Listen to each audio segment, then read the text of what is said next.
শুভেচ্ছা সবাই রে। অফিস শেষ করে চলে আসলাম একটু ছোলা মুড়ি খাওয়ার লইয়া। বন্ধু সোহের এসে কল দিল যে মামা চল একটু জাল টাল কিছু খাই।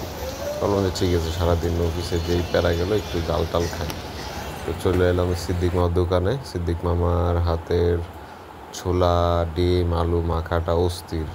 উত্তরা এর উপর আসলে কিছু নাই খাওয়ার মতো। উত্তরা যদি আসেন অবশ্যই হাউস বিল্ডিংয়ে পিছনে বিকেল থেকে রাত পর্যন্ত মামা থাকে এবং সিরিয়াল ধরে খাওয়া লাগে।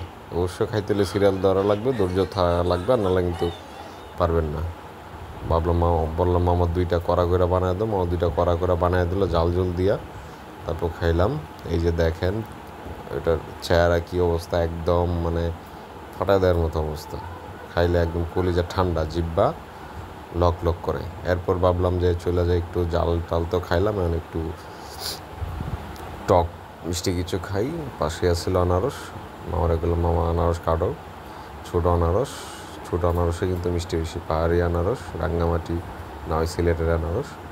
আর এই আনারসগুলোর মানে একদম রস কি, মানে একদম টয়টুম্বু রস। বড় আনারসে কিন্তু ভাই নাই, মানে মিষ্টি হয় না, টক হয়। যেমন টাঙ্গাইলের আনারস কিন্তু অনেক টক হয়। টাঙ্গাইলের বন্ধু বান্ধব আমার হয়তো গালিগালাজ করবে যে মামা নেগেটিভ রিভিউ দিয়ে দিলাম করে লাগে, কিন্তু না আসলেই ভাই পাহাড়ি আনারসের মতো মজা হয় না।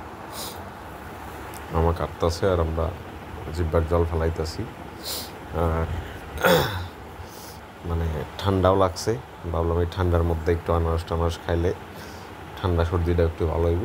আমার কাটাকুটি শুরু করছে, আর কাটাকাটি দেখলে কিন্তু ভালোই লাগে। বাঙালির কাজ কাম না থাকলে কিন্তু এই কাটাকুটি দেখে দাঁড়ায় থেকে রাস্তাঘাটে।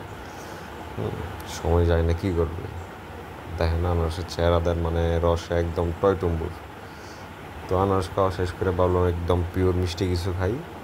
চলে গেলাম আখ খেতে না, চলে গেলাম এই যে আখ মারাইয়ের দোকানে। মামা দেন কেমন করে হান্দায় দিতেছে, বললাম মামা বরফ ছাড়া দাও। মামা বরফ সাইডে রাইখা দিল। আর আখের রস কিন্তু আসলেই মজা, বরফ ছাড়া যদি খান। মামা কিন্তু অনেক হাইজিন মেনটেন করে, হ্যাঁ, খোলা না একেবারে। কালার দেখেন ভাই, চিনি ছাড়া আখের রস খাইলে কলিজা একেবারে ঠান্ডা। ভালো থাকবেন সবাই, আজকের মতো এই পর্যন্ত।